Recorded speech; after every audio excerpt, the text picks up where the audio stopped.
Hello everyone, welcome to this video, and in this video I'm going to show you how you can add an indicator over to TradingView.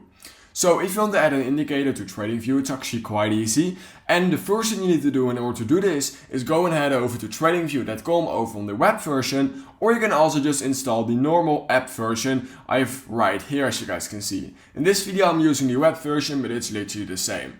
So once you have your chart open where you want to add that indicator to, all you need to do is go right here at the top of your chart, and then you will find indicators right here where you can click on.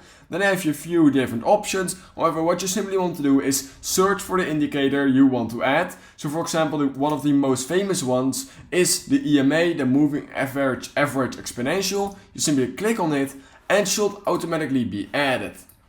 Then, in order to modify your indicator, what you can simply do is go right here and click on this indicator right here, and you have this little settings icon where you can click on. And then right here you have a lot of different options you can change in order to actually make this indicator any useful. So for example, I want to set it to a 200 EMA, and I want to change the style to much bigger so it's much clearer to see. All you have to then do is click on OK, and that's basically how you can modify that EMA, and that's extremely cool, and that's literally all you need to do.